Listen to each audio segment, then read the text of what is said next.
Welcome to the Mobile Home Park Mastery Podcast, where you will learn how to identify, evaluate, negotiate, perform due diligence on, finance, turn around, and operate mobile home parks.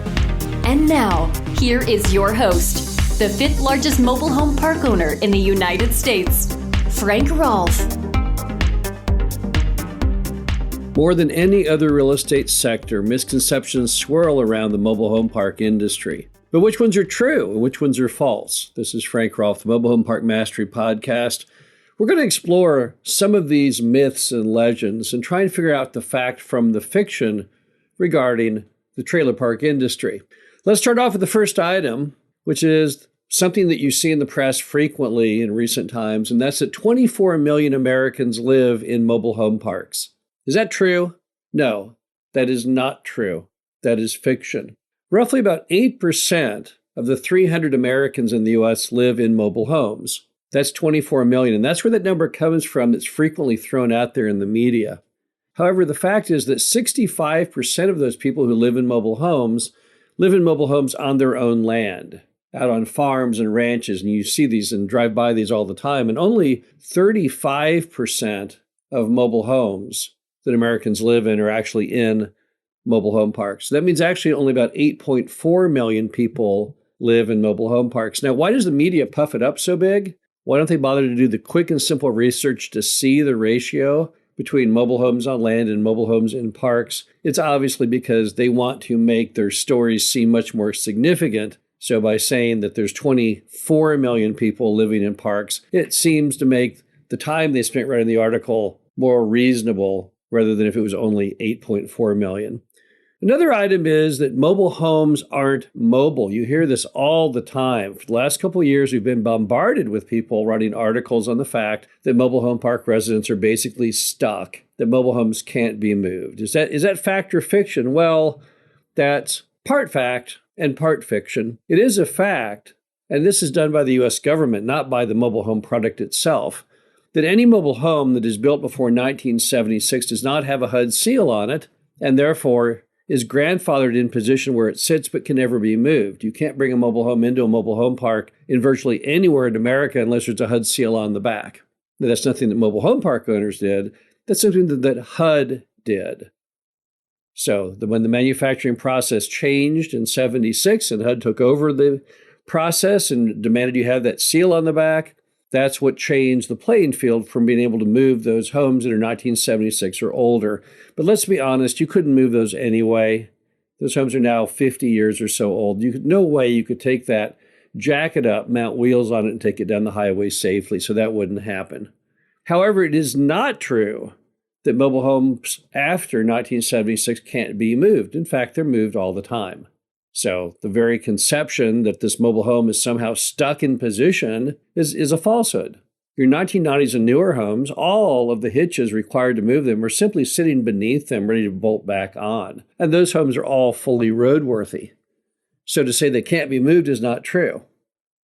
What's another item that people talk about? Well, they say that mobile home park residents are trapped. Playing off that same concept that mobile homes can't be moved, they'll claim that even if mobile homes can be moved, the customers are trapped. Is that true or false? Well, that's false. Mobile home customers are never trapped. They could always resell their mobile home if they like. No one ever talks about that, but certainly that's what you do. The reason people don't resell them is because they can't find anywhere less expensive to live. So when they say they're trapped, what they're trapped by is not the fact that they can't move the home and they can't resell the home. They're trapped because they can't find anything cheaper. That's actually a compliment to park owners, and we produce the least expensive housing in America. But a complete falsehood when the media then tries to claim that these customers can't be moved. On top of that, if a mobile home resident wants to move their home, any number of park owners will happily pay the cost to move them from another park into their park. It just makes good, logical business sense. It costs about $5,000 to move a mobile home. What park owner would not want to bring in a mobile home for $5,000 that they can get all their money back in the span of maybe a year and a half? So customers are not and have never been trapped.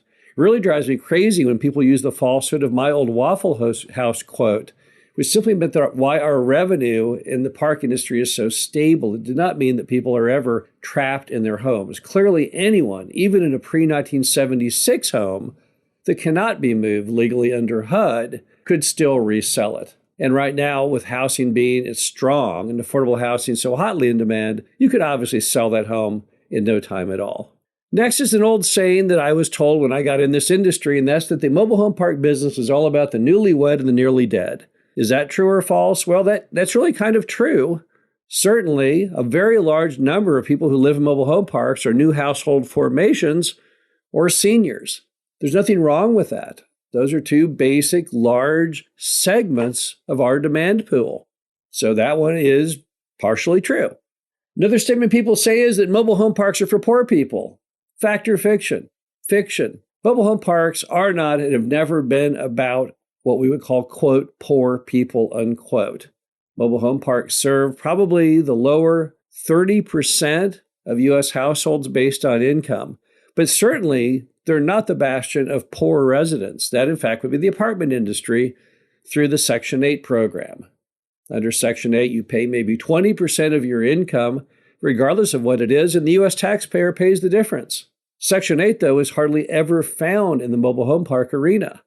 So as a result, anyone who tries to tell you that mobile home parks is where you find the poor people in town, they're wrong. Actually, they're found over in the nearest apartment complex.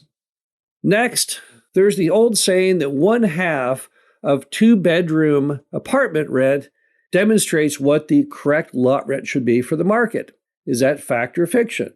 Well, it's one of those items where it really turns out to be fairly true, although no one really knows why. But if you look at most markets and you see what the 2-bedroom apartment rent is on bestplaces.net, and then you simply take times 0.5, that number is fairly representative of what lot rents typically are.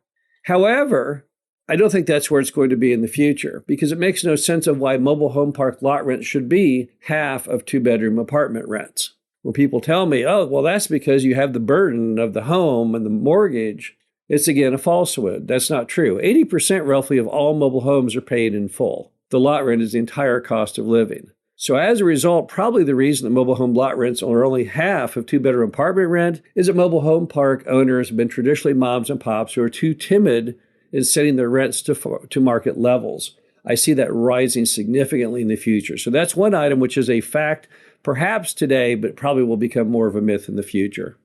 Then there's the old saying that someone told me when I first got in the business. I was at an evictions hearing. I used to do all my own evictions work, and they said, before you evict a tenant, you should walk a mile in their shoes, and that way when you get the eviction, you're a mile away and you have their shoes.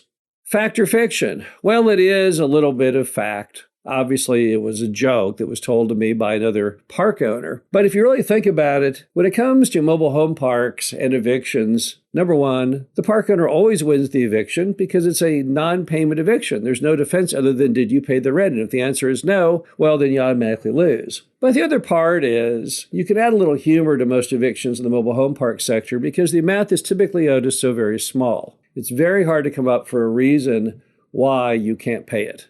I've had judges on many occasions back when I did all my evictions work who would admonish the resident, why in the world have you not paid this amount? It is so small. You can work for 3 days in minimum wage, 3 days, and come up with the money to pay the average lot rent in the U.S., which is around $300 per month. So when people say, I can't afford the rent, that's nonsense. When they say, I couldn't pay it because my car broke down, it's again nonsense. So perhaps the true answer there is that story, that joke, is probably in keeping with the same myth and fantasy when people say why they can't pay the rent. Then there's the theory that 3 calls equals 1 showing, and 3 showings equals 1 application to buy a mobile home. Is that fact or fiction? Well, that's fact. In fact, that's something that we developed based on observations we had from a huge amount of sales data over roughly 200 mobile home parks and how they operated on selling homes. What it means is you have to have about 9 calls to get 1 application on a mobile home. And this is a theory that's used when you're trying to gauge how many homes you can sell and at what speed. You look at your test ad results, and that will suggest to you the pace in which that park can sell homes. Then there's the The topic of mobile homes cost an average of $125,000. Where do I get that information? If you simply go to Google and say, what do mobile homes cost? That's the answer you will get. $125,000. Is that fact or fiction? Well, the answer, of course, is complete fiction. 80% of all mobile homes in the United States that are in mobile home parks are debt-free. As a result, when those old homes sell, they sell typically for between $1,000 and $5,000 or so. So where did $125,000 mythical number come from? Well, that's what a new double wide or new triple wide would cost that you might go out and put on a nice piece of land. But when people talk about what does a new mobile home cost, what they're really talking about is from the manufacturing side, the retail side. That has nothing to do with the mobile home park industry. So when people try and say that mobile homes cost $125,000, they're not talking about our industry at all. Finally, you hear this comment now constantly in the media. We're being bombarded with the statement that commercial real estate is heading for a depression. Is that fact or fiction? Well, it depends on what sector of commercial real estate you are in. Obviously, the office building industry is doomed. American occupancy in office buildings is down to now roughly about 50% in most markets.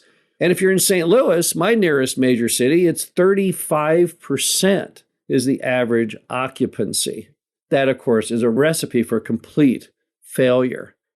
And then all of us go in shopping malls, at least we do occasionally, and we notice in there that they're so very empty. So clearly on the retail side, once again, yes, it is doomed. And then you have the hotel industry, which is again suffering mightily from all the aftershocks of COVID. But on top of that, people aren't really having business conferences like they used to. So as a result, they're suffering mightily. And yes, they're probably all doomed. They'll probably all go into foreclosure. But the one bright spot in commercial real estate is anything that has to do with housing. Whether it's apartments, the multifamily sector, or mobile home parks, that is the sector that actually is strong and getting stronger. Mobile home parks in particular have always been contrarian, and as the economy retracts and goes into recession, we only get more demand. We only get higher revenues and greater occupancy. The bottom line is the mobile home park industry has always long been filled and surrounded and swirling around us with all of these fantasies and misconceptions. And it's important that all of us know what the facts are. So when people say these stupid things, we can say, no, wait, you're wrong. That's not correct whatsoever. And hopefully these few observations will help on that front. This is Frank Roth, the Mobile Home Park Mastery Podcast. Hope you enjoyed this. Talk to you again soon. Thank you for listening to the Mobile Home Park Mastery Podcast. Be sure to visit us at mhpmastery.com to subscribe to the show, read our show transcriptions, and access all of our great information on mobile home park investing.